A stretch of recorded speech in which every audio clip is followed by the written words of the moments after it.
Between March and November of 1849, 17 male slaves disappeared from the household registries of Richmond's most prominent families. Official records show they were sold to distant plantations, yet shipping manifests contain no trace of these transfers.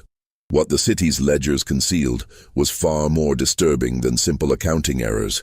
In the parlors of Church Hill's grandest mansions, behind locked doors adorned with imported French wallpaper, 8 women from Virginia's oldest families had formed an arrangement so profane that its discovery would force the Virginia legislature to convene an emergency session. The men were never sold, they never left Richmond, and what these women did with them would remain Virginia's most closely guarded secret for over 7 decades. Before we continue with the story of Richmond's hidden society, take a moment to subscribe to our channel and hit that notification bell. We uncover the darkest corners of American history that others dare not explore. And in the comments below, tell us what state or city you are listening from. Now, let us descend into the perfumed darkness of Church Hill. The spring of 1849 found Richmond at the apex of its antebellum prosperity. The city's population had swelled to nearly 28,000 souls, its tobacco warehouses lining the James River like monuments to King Cotton's smaller, more aromatic cousin. Church Hill rose above the commercial district, a neighborhood of columned mansions where Virginia's oldest families maintained their town residences. These were not the nouveau riche of the cotton trade, but descendants of colonial gentry whose roots in Virginia soil preceded the Revolution. The women who gathered in these homes on Tuesday and Thursday afternoons presented themselves as paragons of Southern refinement. They organized charity drives for the poor, arranged flowers for St. John's Episcopal Church, and maintained the elaborate social rituals that separated Virginia aristocracy from mere wealth. Their husbands served in the state legislature, managed tobacco concerns, and practiced law. Their daughters learned French and piano. Their sons attended the College of William and Mary. Catherine Hargrove presided over this social sphere with the quiet authority of old money. At 43, she had inherited the Hargrove tobacco fortune upon her father's death and managed it with an acumen that surprised Richmond's male business community. Her husband, Thomas Hargrove, served as a circuit court judge and spent much of his time traveling Virginia's western counties. The Hargrove mansion on Franklin Street boasted 12 rooms, a music salon, and quarters for 23 enslaved people. Among Catherine's closest associates was Eleanor Randolph, a distant cousin of the president's family, whose husband owned controlling interest in 3 tobacco warehouses. Then there was Margaret Wickham, descended from one of Jamestown's founding families, who maintained 2 properties in Church Hill and a 1,000-acre plantation in Charles City County. Lucinda Epps had married into banking wealth, but possessed a pedigree that predated the marriage by 2 centuries. Her family tree intertwined with every notable Virginia family since 1650. These women understood power in ways their husbands did not fully grasp. While men wielded authority through law and commerce, Southern women of their class exercised control through more subtle means.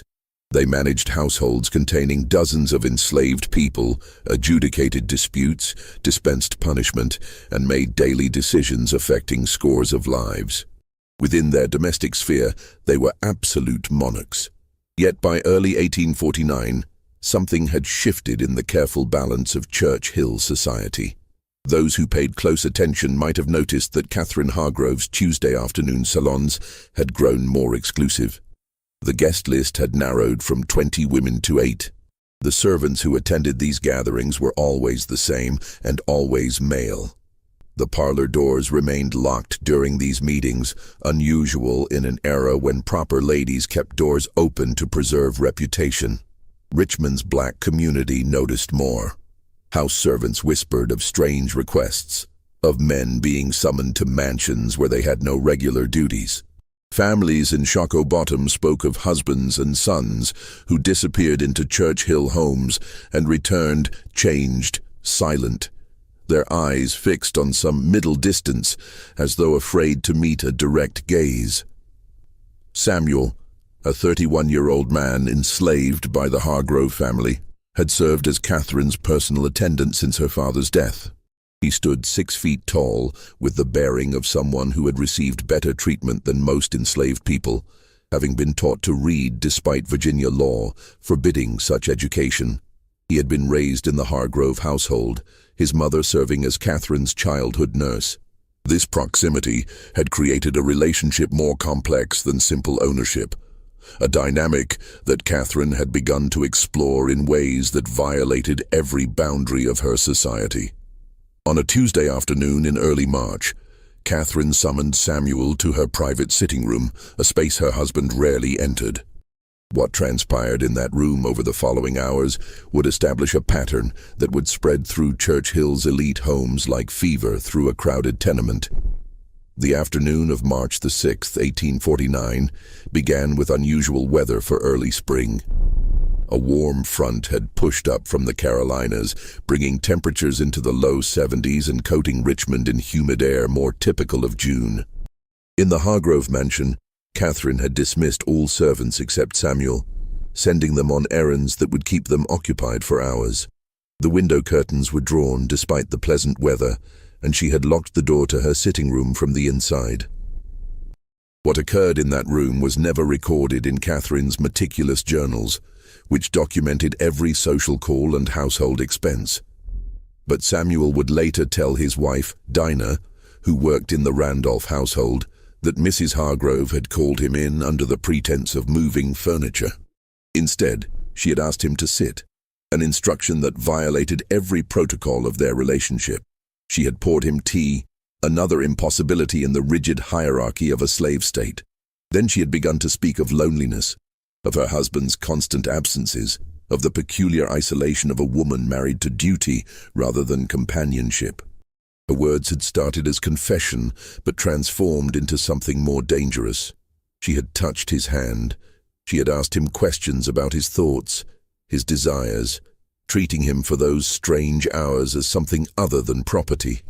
And then, she had made a request that shattered the fundamental architecture of their world. Samuel left that room 3 hours later, with instructions to tell no one, with the certain knowledge that resistance was impossible, and with the understanding that Tuesday afternoons would now follow this new, unnatural pattern. Catherine emerged with a flush to her cheeks and a glitter in her eyes that her returning servants attributed to the unseasonable warmth. Within a week, Catherine had confided in Eleanor Randolph during a morning visit. The two women had been friends since childhood, their families allied through generations of marriages and business dealings. Whatever Catherine revealed in that conversation, Eleanor responded not with horror but with curiosity. She asked questions. She made calculations. She wondered aloud whether her own household might accommodate similar arrangements. 2 weeks after Catherine's first transgression, Eleanor summoned Dinah's husband Isaac to her private chambers under the guise of repairing a loose window latch. The window required no repair. By April, 6 more women from Churchill's innermost circle had adopted the practice. The women began meeting regularly, ostensibly for their charity work with the Richmond Female Orphan Asylum. But their conversations had taken on a different character. They spoke in coded language about their arrangements, comparing approaches, discussing logistics. Margaret Wickham revealed she had begun rotating between 3 different men from her household staff. Lucinda Epps confessed she preferred men in their late 20s, finding them more vigorous than older slaves, yet more disciplined than younger ones. What had begun as Catherine's private transgression evolved into something more organized, more systematic. The women developed protocols. They shared their enslaved men between households, creating a rotating schedule that spread the risk of discovery. If a servant was too frequently summoned to one mistress's private rooms, suspicions might arise. But if he was sent on errands between households, if his absences could be attributed to legitimate tasks, the pattern became harder to detect. By May of 1849, the 8 women had established what they called, with deliberate irony, the Sisterhood of Charity. The name served a dual purpose. It reflected their official cover story of charitable works, while mocking the very concept of Christian virtue they claimed to embody. They met every Tuesday and Thursday afternoon, rotating between their various homes. The meetings began with actual charitable business, letters written to the orphan asylum, or plans made for church social events, creating documentation of legitimate activity. But once this facade was established, the real purpose of their gatherings commenced. The women had developed a system of such elaborate secrecy that it would have impressed Richmond's military planners. Each woman kept 2 sets of household ledgers, one for her husband's inspection showing conventional expenses and activities, another hidden ledger tracking the true schedule of their arrangements. They employed trusted female house slaves as lookouts, positioning them at strategic points to watch for unexpected returns of husbands or surprise visitors. They developed hand signals and coded phrases. "We will need additional linen" meant a meeting was confirmed. "The roses require attention" indicated a cancellation due to risk. The men they summoned had no choice in their participation. Samuel, Isaac, and the others existed in a state of profound psychological torment. They were being used in ways that violated them as thoroughly as any violence, yet they could not resist without inviting punishment or sale. Some had wives, children, families who would suffer if they refused or revealed what was happening. They were trapped in a nightmare of their mistress's creation, forced to participate in their own exploitation while maintaining absolute silence. As spring surrendered to summer, the arrangement began to show cracks in its carefully constructed facade. The first sign came from an unexpected direction: the enslaved women of Church Hill. Dinah had watched her husband transform over those months. Isaac had always been strong, proud despite his bondage, a man who maintained his dignity through small resistances and quiet refusals. But after Eleanor Randolph began summoning him to her private rooms, something inside him had shattered. He stopped meeting Dinah's eyes.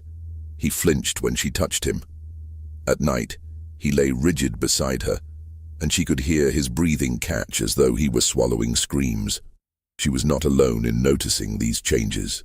In the kitchens and laundry rooms of Church Hill, enslaved women gathered information like soldiers on reconnaissance. They compared notes about which men were being summoned, how often, under what pretenses. They noticed that these men were always the youngest, strongest, most handsome. They noticed their mistresses' flushed faces after these private meetings, the particular satisfaction in their expressions. The women understood what was happening long before any white person in Richmond suspected, and they faced an impossible choice: expose the abuse and risk their families being torn apart through sale and punishment, or remain silent and watch their husbands, brothers, and sons be used in ways that degraded everyone involved. Rachel, enslaved by Margaret Wickham, decided to act. She was 53 years old, had raised Margaret from infancy, and wielded the peculiar authority sometimes granted to enslaved women who had nursed their owners as babies. In early June, she confronted Margaret directly, choosing a moment when the two were alone in the breakfast room.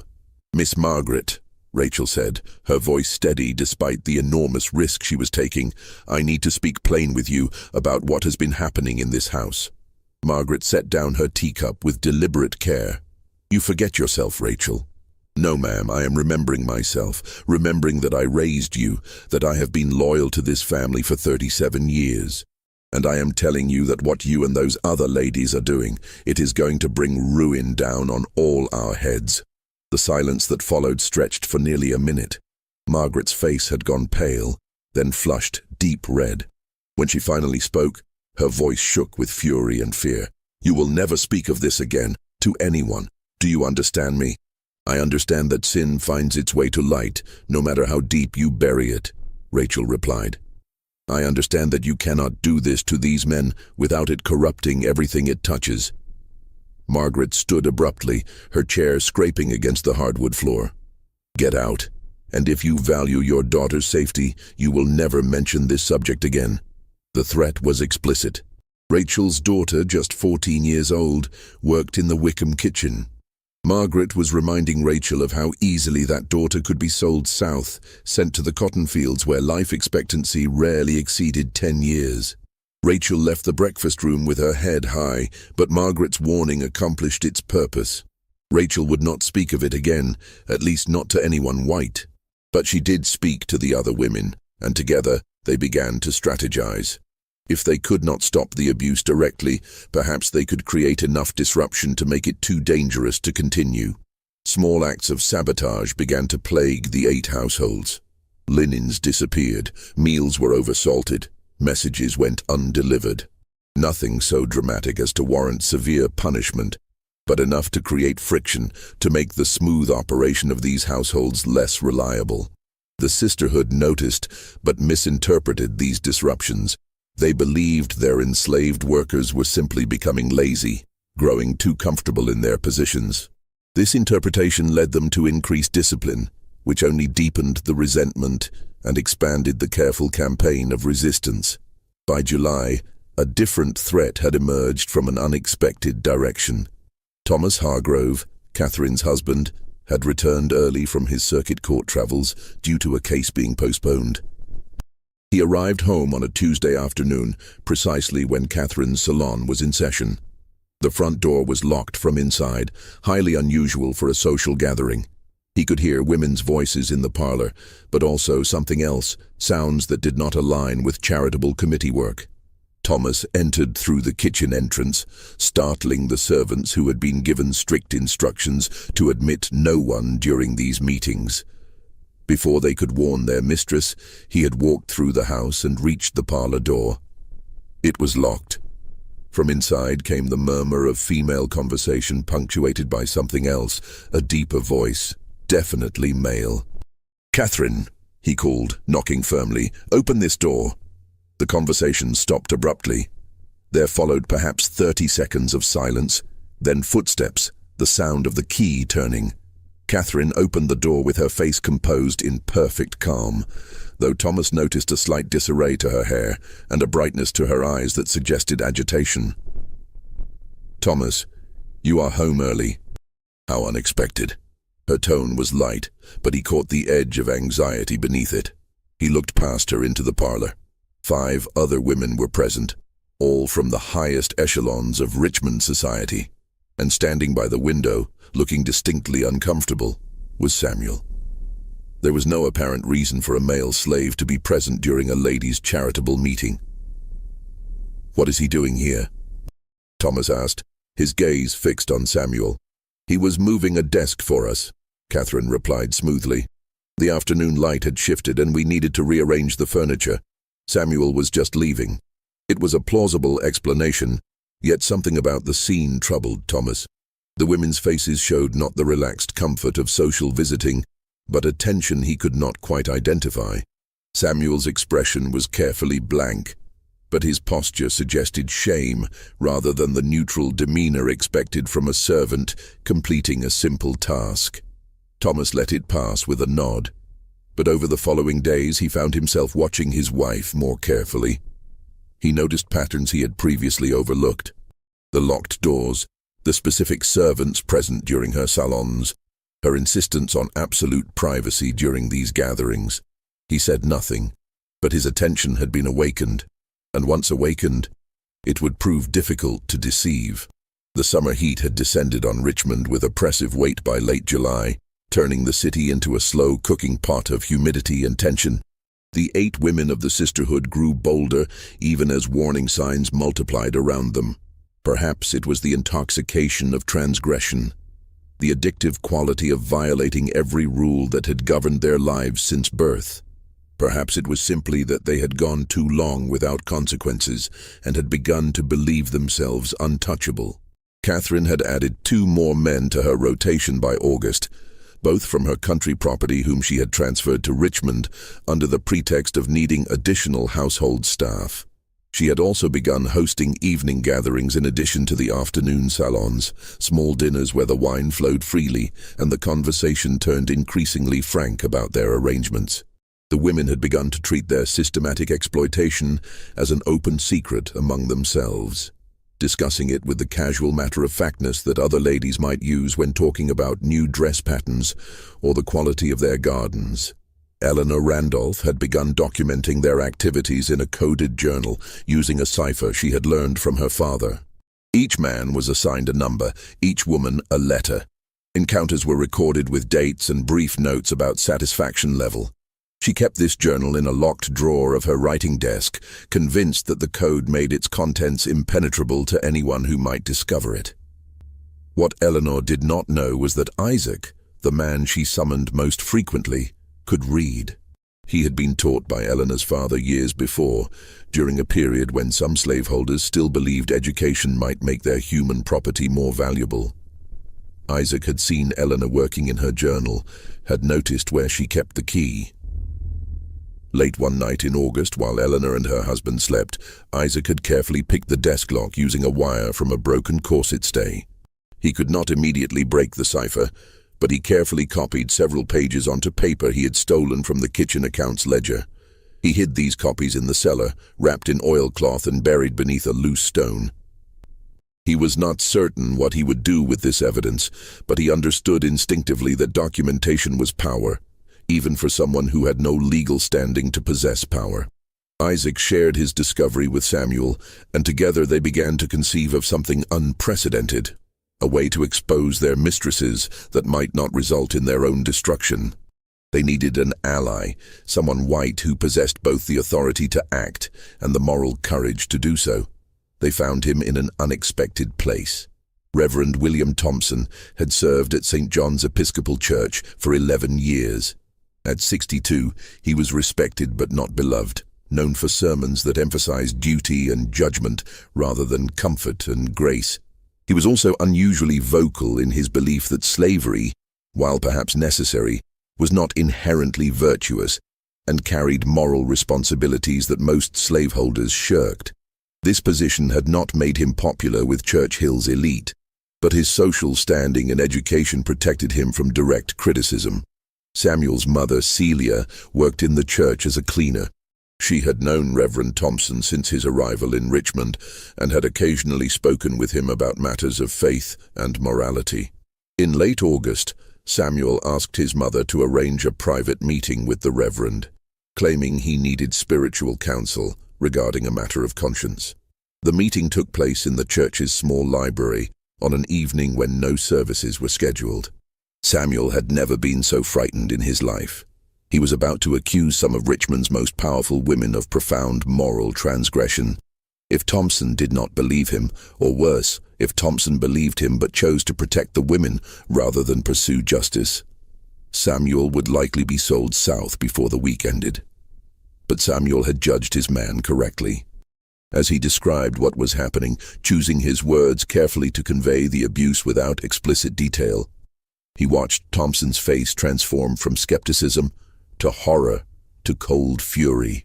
When Samuel finished speaking, the Reverend sat in silence for several minutes, his hands gripping the arms of his chair so tightly his knuckles had gone white. "These are serious accusations," Thompson finally said. "I am aware, but there is documentation, sir, written evidence kept by Mrs. Randolph, and there are witnesses, if they could be convinced to speak. Every enslaved person in those 8 households knows what has been happening." Thompson stood and paced to the window, looking out at Church Hill's mansions silhouetted against the evening sky. "Do you understand what you're asking me to do? To accuse these women would be to shake Richmond society to its foundations. I would be challenging some of the most powerful families in Virginia." "I understand, sir. I also understand that what they are doing is evil, and that evil thrives when good men choose comfort over truth." The Reverend turned back to face Samuel, and in his eyes was the glint of something fierce and uncompromising. "I will need the written evidence. Can you obtain it without being caught?" "Yes, sir. I believe I can." "Then do so. Bring it to me here in 3 days. And Samuel," Thompson paused, "I want you to know that I believe you, and I will act on this, regardless of the personal cost. Some sins are too profound to overlook." The next 3 days passed in exquisite tension. Isaac and Samuel waited for an evening when the Randolph household was hosting a dinner party, when Eleanor would be occupied for hours and unable to check her private chambers. On the evening of September 1st, as guests arrived and servants rushed through their duties, Isaac slipped upstairs. His hands shook as he picked the desk lock again. The journal was exactly where Eleanor kept it. He removed it carefully, wrapping it in a kitchen towel he had brought for this purpose. He placed a book of similar size and weight in the drawer so that if Eleanor checked, she would feel the expected resistance and weight when she opened it. Then he descended the servants' stairs and handed the journal to Samuel, who was waiting in the garden. Samuel ran through the evening streets to St. John's Church. Reverend Thompson was waiting in the library, and together they sat under lamplight and began to decode Eleanor's cipher. It was simpler than Eleanor had imagined, a basic substitution code that yielded to patient analysis. Within 2 hours, they had translated enough pages to confirm everything Samuel had described. The journal entries were explicit and damning. Eleanor had recorded names, dates, and details with the meticulous care of someone who had no fear of discovery. She had even assigned ratings, numerical scores for each man's performance. Reading these pages, Thompson's face grew increasingly rigid with disgust. "This is enough," he said finally. "More than enough. I will take this to Bishop Meade tomorrow. He will have to convene a church inquiry, and from there, this will reach the civil authorities." "And what will happen to us?" Samuel asked. "To the men who were used this way?" Thompson looked at him with genuine sorrow. "I do not know. I wish I could promise you protection, but the truth is that Virginia law sees you as property, not victims. The women will face social ruin and possibly criminal charges, but you will face the consequences of your master's choices. It is profoundly unjust, but it is the world we live in. We know the risks, sir, but this has to end. Not just for us, but for anyone else who might suffer this way in the future." Thompson nodded slowly. "Return the journal to where you found it. Let them have no warning of what is coming. Can you do that without being caught?" "I can try, sir." Samuel ran back to the Randolph house, where the dinner party was still in progress. He returned the journal to Isaac, who had been waiting in growing panic. Isaac ascended the stairs again, replaced the journal in the desk, and relocked the drawer. The whole theft had lasted less than 3 hours, and as far as anyone in the household knew, nothing unusual had occurred. But the next morning, Reverend Thompson traveled to the home of Bishop William Meade, the Episcopal Bishop of Virginia and one of the most influential religious figures in the state. Thompson brought with him detailed notes from Eleanor's journal, including specific dates, names, and descriptions that could not be dismissed as slander or confusion. Bishop Meade had served as bishop for 18 years. He was 73 years old, stern in manner, and deeply conservative in his social views. He believed slavery was ordained by God as a means of bringing Christian civilization to an inferior race, a view shared by most white Virginians of his class. But he also believed that with ownership came heavy moral responsibility, and that slaveholders who abused their position would answer to divine judgment. As Thompson laid out the evidence, Bishop Meade's expression moved through stages of disbelief, shock, and fury. When Thompson finished, the bishop sat in silence for several minutes, his age suddenly visible in the sag of his shoulders and the heaviness of his breathing. "If this is true," he said finally, "it represents a moral corruption so profound that I can scarcely comprehend it. These are women I have known for decades, women who sit in my church every Sunday and profess Christian virtue. It is true, Your Grace. I have seen the written evidence. I have spoken to witnesses. Then we have no choice but to act. But William, do you understand what this will unleash? This is not simply a matter of individual sin. This will expose rot at the heart of Richmond's social order. It will suggest that the very women we trust to uphold moral standards, to raise children and manage households, are capable of profound evil. I understand. But the alternative is to allow this to continue, to become complicit through our silence." Bishop Meade stood and walked to his window, gazing out at the morning light on Richmond's streets. "Convene a private inquiry. Select 5 men of unimpeachable character, men with no family ties to the accused women. I will preside over the proceedings myself. We will hear the evidence, interview the witnesses, and determine the truth of this matter. If these accusations prove accurate, we will turn our findings over to the civil authorities. May God have mercy on us all. The inquiry was convened in absolute secrecy on September 10th in a private room at St. John's Church. The 5 men Bishop Meade selected were all respected community leaders, but none from Church Hill's innermost circle. They included a merchant, a physician, a lawyer, a plantation owner from Henrico County, and a professor from Hampton-Sydney College. All had been sworn to confidentiality and understood they were investigating matters of extraordinary sensitivity. Just when we thought we had seen it all, the horror in Richmond intensifies. If this story is giving you chills, share this video with a friend who loves dark mysteries, hit that like button to support our content, and do not forget to subscribe to never miss stories like this. Let us discover together what happens next. The inquiry began with Reverend Thompson presenting his evidence and explaining how it had come to his attention. The panel members listened in growing shock as he described the system the 8 women had established. Then he presented his transcriptions from Eleanor's journal, reading selected passages aloud. The explicit nature of the entries left no doubt about what had occurred. Next came the witnesses. Samuel testified first, describing in careful, restrained language what Catherine Hargrove had subjected him to. His dignity in the face of such violation moved several panel members to visible emotion. Isaac followed, corroborating Samuel's testimony and adding details about Eleanor Randolph's behavior. 3 more enslaved men testified, each describing similar patterns of coercion and abuse.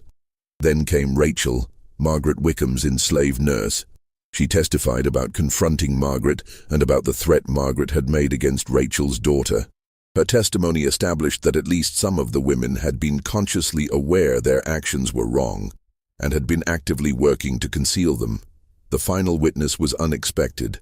Dr. Henry Garrett, a Richmond physician who attended several of Church Hill's elite families. He testified that he had been called to examine Eleanor Randolph in July after she complained of female troubles. His examination had revealed evidence consistent with frequent sexual activity, surprising in a woman whose husband had been traveling for business during the previous month. At the time, he had noted this oddity, but had not spoken of it, assuming perhaps an affair with someone of her own class. Now, in light of the other testimony, the significance of his findings became clear. The inquiry concluded late that evening. The panel deliberated for less than an hour before reaching their verdict. The accusations were credible and supported by substantial evidence. Bishop Meade directed that a formal report be prepared and delivered to the Governor of Virginia, along with a recommendation that criminal charges be filed against all 8 women. The next morning, September 11th, Bishop Meade personally delivered the inquiry's findings to Governor John Floyd at the state capitol.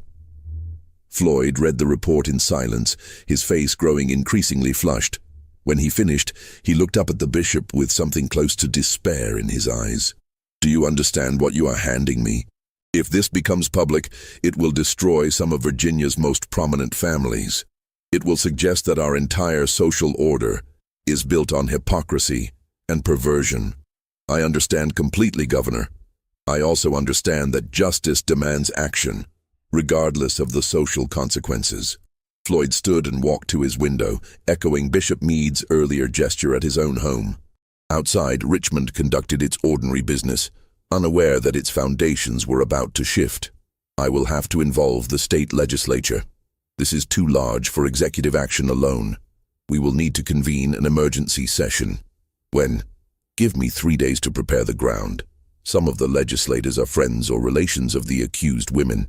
I need to speak with key members privately before this goes to the full assembly." "And the women? Should they be arrested?"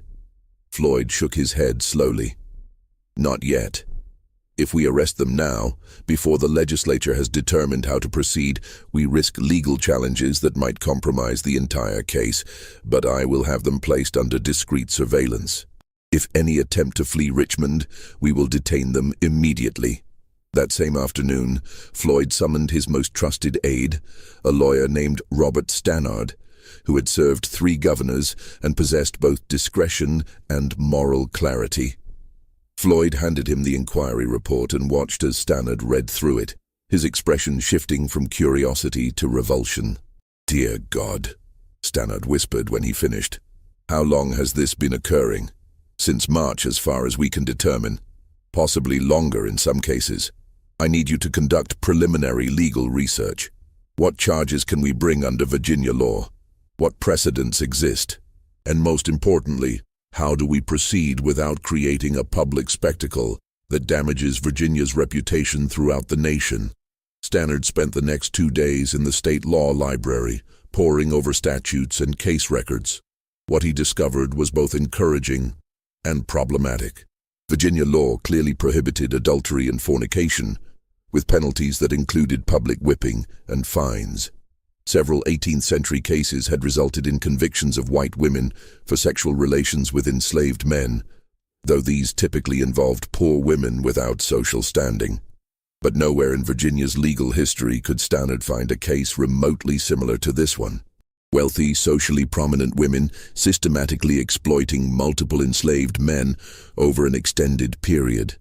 The closest parallel was a 1762 case from Williamsburg involving a tavern keeper's wife, but that woman had been quickly convicted and whipped in the public square.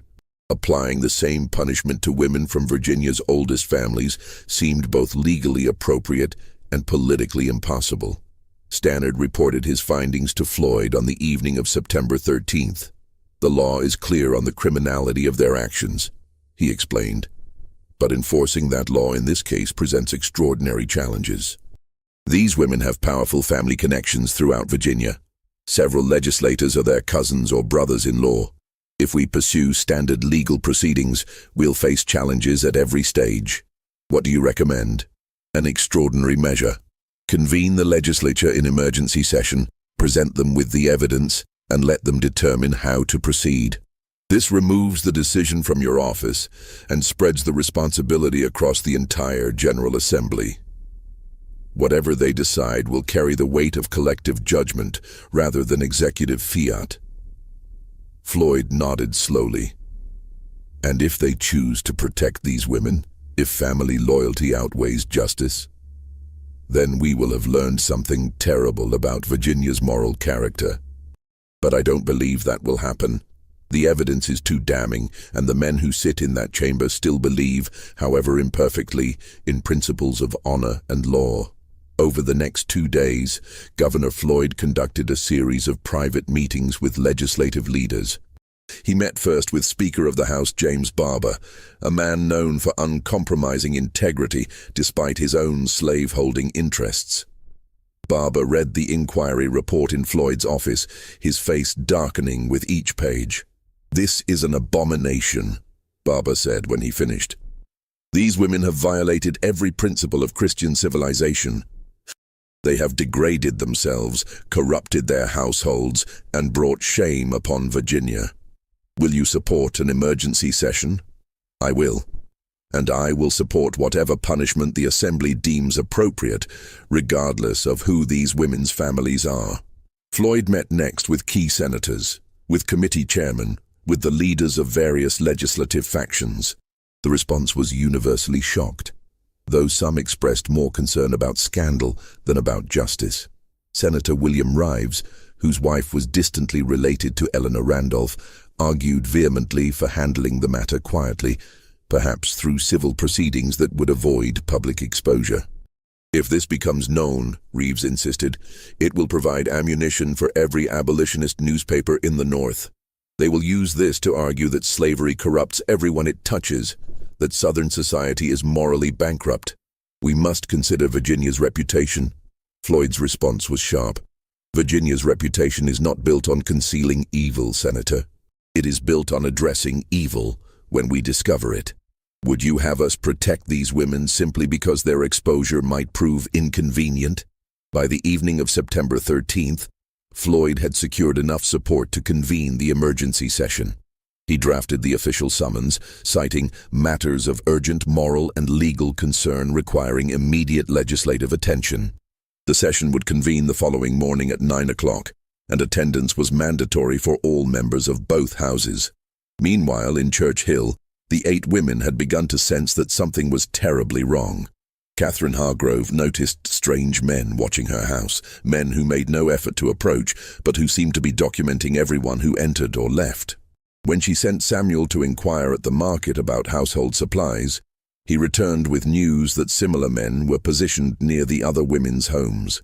Catherine immediately called an emergency meeting of the sisterhood, sending coded messages through her most trusted servants. The women gathered at Margaret Wickham's house that evening, their usual confidence replaced by nervous energy. "We're being watched," Catherine announced without preamble. "All of us. Someone knows." Eleanor Randolph went pale. "That's impossible. We've been so careful. No one outside our group knows about our arrangement. Someone knows. The question is who and what they plan to do with that knowledge." Lucinda Epps stood abruptly, her hands trembling. "We should leave Richmond, tonight, before whatever is coming actually arrives." "And go where?" Margaret demanded. "If we flee, we confirm guilt. We must stay and present a united front. Whatever accusations are made, we deny them absolutely. It's our word against the word of slaves, and Virginia law is clear about whose testimony matters." Catherine was not so sure. Virginia law is also clear about adultery. If someone has actual evidence, not just testimony, our social standing may not protect us. "What evidence could they possibly have?" Eleanor asked. "We've left no written records, no documentation of any kind." Even as she said it, she felt a cold sensation in her stomach, a sudden doubt about the security of her coded journal. The women debated through the evening, but they reached no consensus. Some wanted to flee, others to stay and fight, still others to seek help from their powerful family connections. They parted near midnight with a plan to reconvene the following day, unaware that by then their fates would already be sealed. On September 14th, the emergency legislative session convened behind closed doors. Only members of the General Assembly were permitted to attend, no press or public observers. Governor Floyd took his position at the front of the chamber and waited for silence.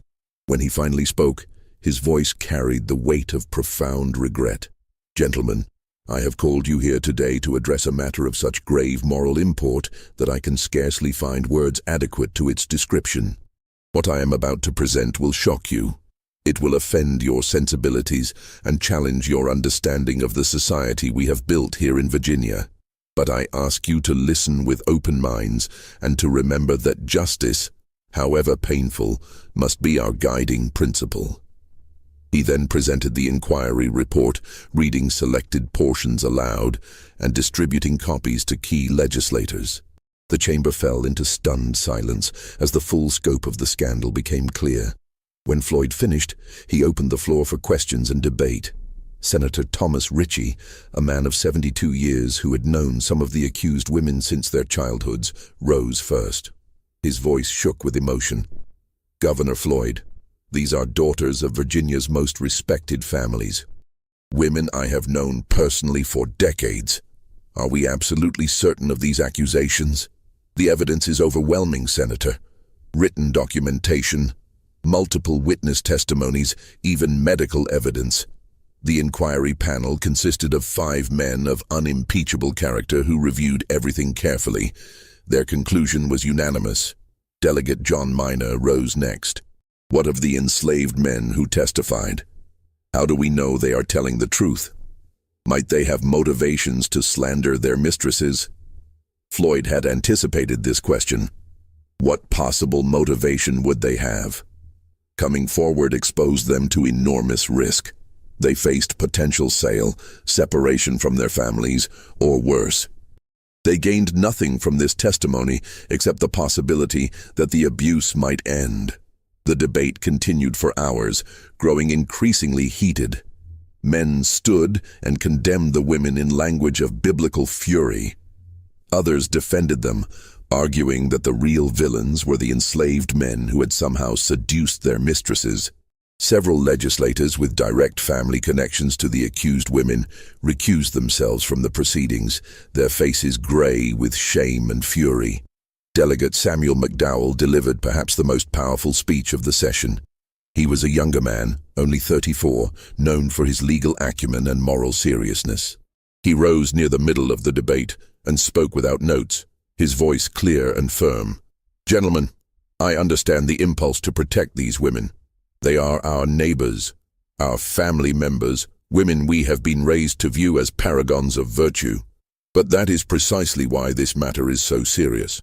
These women did not simply commit adultery. They systematically exploited human beings over whom they held absolute power.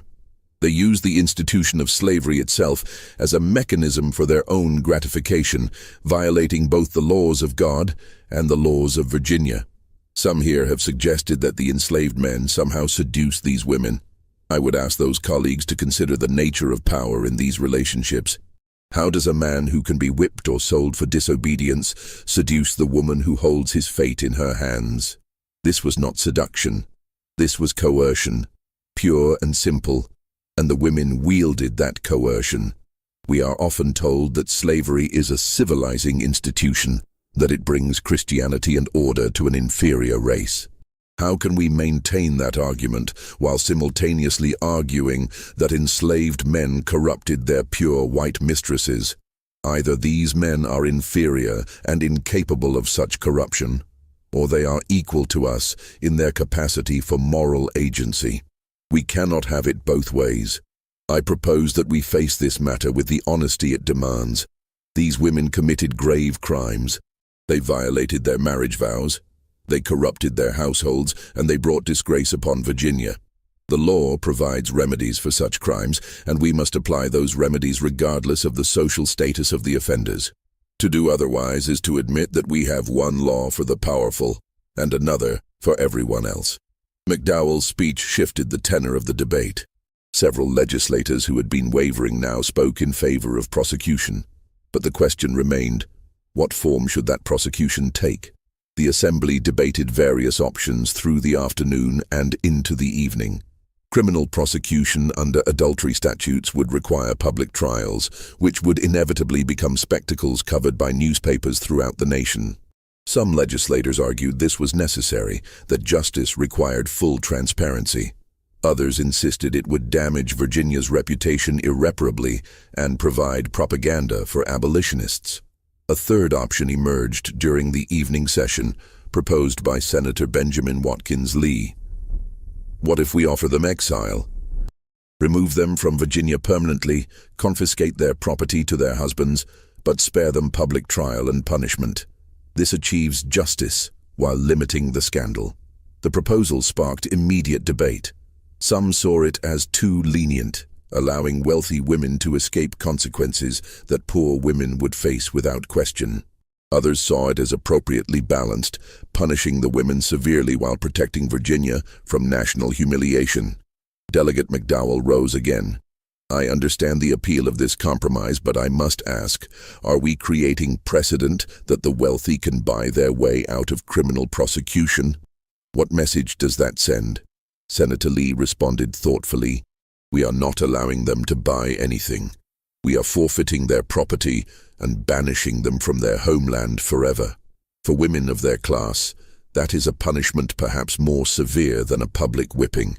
They lose everything: their homes, their families, their social positions, their very identities as Virginians. And Virginia is spared the spectacle of putting its most prominent women on trial for sexual crimes. The debate continued past midnight, finally reaching a vote near 1 o'clock in the morning on September 15th. The measure passed by a narrow margin. The women would be charged under Virginia's adultery statutes, but offered the option of permanent exile in lieu of criminal trial. If they accepted exile, they would forfeit all property to their husbands, agree never to return to Virginia under penalty of imprisonment, and accept strict non-disclosure agreements forbidding them from speaking publicly about the case. A second vote addressed the enslaved men who had testified. After lengthy debate, the Assembly voted to purchase them from their owners at fair market value and grant them conditional freedom. They would be required to leave Virginia within 30 days and would face re-enslavement if they ever returned. It was an imperfect solution, one that acknowledged the men as victims while simultaneously treating them as threats to social order that needed to be removed from Virginia. The final vote concerned the records themselves. The inquiry report, the legislative debate transcripts, and all related documents would be sealed in the state archives for 75 years, not to be opened before 1924. This provision passed with overwhelming support, as even legislators who had pushed for harsher punishment recognized the value of limiting public knowledge of the scandal. On September 15th, before dawn, officials arrived at the 8 homes to inform the women of the charges against them and the terms of their exile. State deputies, accompanied by lawyers and witnessed by notaries, delivered formal documents detailing their options: accept immediate exile and property forfeiture, or face criminal prosecution in open court. Catherine Hargrove received her notice at 5:30 in the morning. She read it carefully, her face betraying no emotion, while Thomas stood nearby with his own lawyer. When she finished, she looked up at her husband of 19 years. "You knew," she said. "It was not a question. I suspected. I chose not to see clearly until I could no longer avoid it. Will you divorce me? I have already filed the papers. They will be finalized within the month." Catherine nodded slowly. "I suppose I should feel shame. I find I do not. I feel only anger that I lived in a cage so long without recognizing it for what it was." "You violated everything we claim to hold sacred," Thomas replied, his voice tight with controlled fury. "You took men who had no choice, no power to refuse you, and you used them for your own gratification. Do not dress that up as some kind of rebellion against injustice. And yet, you see no injustice in the system that gave me absolute power over them in the first place. You see no problem with a society that treats human beings as property, but then expresses shock when that property is used in ways you find distasteful." Thomas had no answer for that. He turned and left the room, and Catherine began the process of packing her belongings. She had 24 hours to prepare for permanent exile from the only home she had ever known. Eleanor Randolph's response was far more dramatic. When the officials arrived at her home, she collapsed completely, sobbing uncontrollably, and claiming that she had been led astray by Catherine's evil influence. Her husband remarkably stood by her side throughout her breakdown, his face set in an expression of grim determination. "She is my wife," he told the officials. "Whatever she has done, she is still my wife. If she must leave Virginia, I will go with her." Our marriage vows did not include exceptions for scandal or disgrace. The officials seemed unsure how to respond to this unexpected loyalty. They explained that he was under no legal obligation to accompany her, that he could divorce her and retain all property and social standing. But he shook his head firmly. "I made promises before God. I will keep them." Margaret Wickham became furiously indignant, insisting that as a white woman of impeccable lineage, she could not possibly be guilty of such charges. "This is a conspiracy by Northern abolitionists," she declared to the bemused officials. "They have coerced our slaves into giving false testimony to damage Virginia's reputation. I will not dignify these accusations by accepting their terms." "Then you will face trial, Mrs. Wickham," the lead official replied calmly. "The evidence against you is substantial. I would strongly advise accepting exile." Margaret's defiance lasted approximately 2 hours, until her family lawyer arrived and explained in stark terms what a public trial would entail. The testimony would be explicit and damning. Her family name would be dragged through every newspaper in America. Her children and grandchildren would bear the stain of her scandal. By noon, she had signed the documents accepting exile. Lucinda Epps simply went silent, retreating into a catatonic state from which her family could not rouse her. A physician was called, who diagnosed a complete nervous collapse. She would eventually recover enough to travel, but would never speak coherently about the events of September 1849. Her husband divorced her quietly, and she was sent to live with distant relatives in Pennsylvania, who agreed to take her on condition that she never be left alone with male servants. Over the following week, the 8 women departed Richmond at various times and by various routes. Catherine Hargrove left first, on the evening of September 16th. She traveled by hired carriage to Norfolk, where she boarded a steamship to New Orleans. She carried 2 trunks of clothing, a small box of jewelry that was legally her own rather than her husband's, and $300 in cash. Everything else she had owned now belonged to Thomas. As her carriage rolled through Richmond's darkened streets, she looked back once at the city of her birth. Churchill's mansions were silhouetted against the night sky, their windows lit with lamplight, families gathering for evening meals in rooms where she would never be welcome again. She felt no tears, no regret, only a cold clarity about what her life had been and what it might become. Eleanor Randolph and her loyal husband departed 3 days later, traveling north to Philadelphia. Before leaving, Eleanor asked to see Isaac one final time. The officials denied this request, explaining that she was forbidden from any contact with the men who had been involved. She wept at this denial, crying that she wanted to apologize, to explain that she had never meant to hurt anyone. Her husband gently but firmly led her to their carriage. Margaret Wickham left for Baltimore with her eldest daughter, who had volunteered to accompany her into exile, despite the damage it might do to her own marriage prospects. The other women departed in similar fashion, some alone, some with family members who chose loyalty over reputation. By September 23rd, all 8 had left Virginia, and Churchill Society began the painful process of erasing them from its collective memory. Meanwhile, Samuel, Isaac, and the other men who had testified received their papers of conditional freedom on September 20th. The document was brief, printed on official state stationery, and signed by Governor Floyd himself. It stated simply that they had been manumitted by the Commonwealth of Virginia as compensation for their testimony in a matter of state importance, and that they were required to depart Virginia by October 20th. Samuel read his papers 3 times, unable to quite believe what they represented. Freedom. It was a word he had heard all his life, but never expected to experience. But it was freedom with sharp limitations. He could never return to Virginia, could never see his mother's grave once she died, could never walk the streets of the only city he had ever known. He gathered his wife and mother and explained what had happened, showing them the papers with hands that shook slightly. His mother, Celia, wept silently. She was 61 years old and had been enslaved for her entire life. The idea of freedom at her age was both exhilarating and terrifying.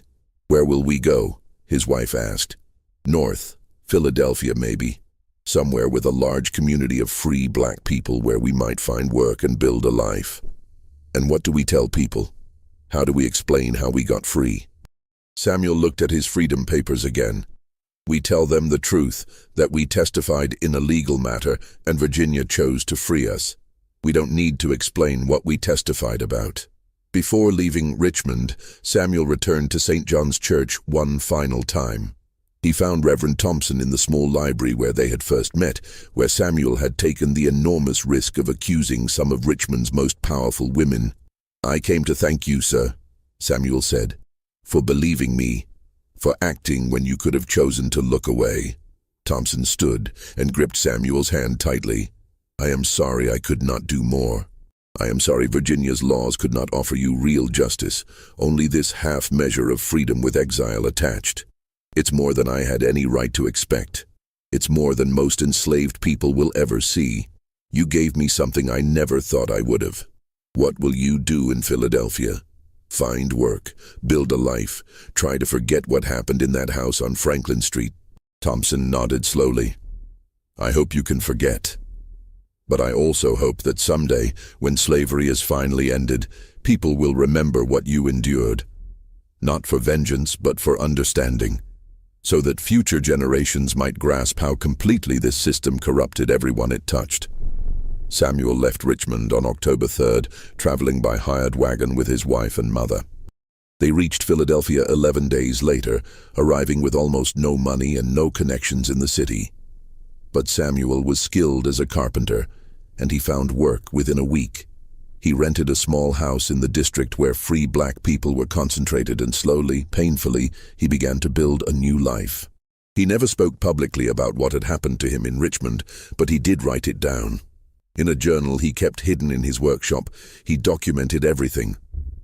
Catherine Hargrove's first summons, the systematic abuse that followed, The growing horror as he realized other men were experiencing the same exploitation, the terrifying decision to approach Reverend Thompson, the inquiry, the legislative session he had not been allowed to attend, and finally the freedom papers that had sent him into exile. Isaac went to New York, settling in the growing black community in Lower Manhattan. Unlike Samuel, he did speak about his experience, though never using his real name or identifying the women specifically. He became involved in the abolitionist movement, attending meetings and occasionally giving testimony about the realities of slavery. His accounts of being exploited by his mistress provided powerful ammunition for abolitionist arguments that slavery corrupted everyone it touched, white and black alike. At an anti-slavery meeting in 1853, Isaac spoke to a crowd of nearly 200 people. "They tell you that slavery is a civilizing institution," he said, his voice carrying across the packed hall. "They tell you that it benefits both master and slave, that it brings Christianity and order to an inferior race. But I can tell you from my own experience that slavery is nothing but corruption. It corrupts the enslaved by stripping them of autonomy and dignity, and it corrupts the enslaver by giving them absolute power over other human beings. Absolute power, without check or balance, without accountability or restraint. And that power will be abused. It cannot be otherwise." The other men scattered across the North, some to Philadelphia, others to New York, Boston, or even Canada. A few tried to build normal lives, finding work and starting families and trying to forget Richmond. Others could not escape the memories and lived haunted lives, broken by what had been done to them. Back in Richmond, the scandal's echoes continued to reverberate through Church Hill society, despite the official silence. The 8 families whose women had been exiled found themselves socially isolated, invited to fewer gatherings, excluded from committees and boards where they had once been central figures.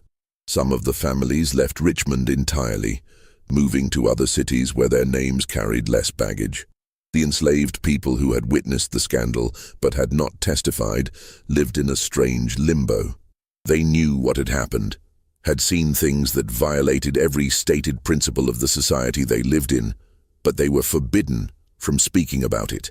The knowledge sat inside them like poison, creating a shared understanding among Richmond's black community that the white families they served were capable of profound hypocrisy. Rachel, Margaret Wickham's former nurse, chose to remain in Richmond despite her newfound freedom. At 73, she was too old to start over in a new place, too tired to begin again. She lived with her daughter in a small house in Shockoe Bottom, surviving on the small amount of money Margaret had been allowed to give her before leaving Virginia. In her final years, Rachel would sometimes sit on her porch in the evenings and look up toward Church Hill, toward the mansions where she had spent her life serving people who claimed moral superiority while practicing profound evil. She never spoke publicly about what she had witnessed, but she made certain her daughter and granddaughters knew the truth. "Don't ever let them tell you they're better than us," she would say. "Don't ever believe that white skin or fine houses make people good. I've seen what they really are when nobody's watching." She died in 1860, just months before the Civil War would begin to tear apart the society she had known. She was buried in Richmond's African-American cemetery, her grave marked with a simple stone that gave her name and dates, but no hint of the role she had played in exposing Church Hill's darkest secret. The official records of the incident remained sealed in the Virginia State Archives, exactly as the legislature had mandated. The vault that contained them was opened periodically for routine maintenance, but the documents inside remained untouched. Even the archivists who maintained the collection did not know what the sealed files contained, only that they were not to be opened before 1924. Richmond society absorbed the scandal as best it could, creating a sanitized narrative that preserved reputations while obscuring truth. The official story was that 8 women from prominent families had been involved in financial improprieties and had chosen exile to avoid prosecution for embezzlement. This version was repeated so often that many people came to believe it, preferring a tale of white-collar crime to the reality of what had actually occurred. But truth has a way of persisting even when officially suppressed. In the kitchens and laundry rooms, in the quarters where enslaved people lived, the real story circulated. It was told in whispers, passed down through generations, modified and embellished until it took on an almost mythical quality. Some versions claimed there had been 20 women involved, others that the women had been practicing some form of witchcraft or devil worship. But at the core of every version was the essential truth. Richmond's most respectable ladies had systematically exploited their male slaves in ways that violated every stated principle of Southern civilization.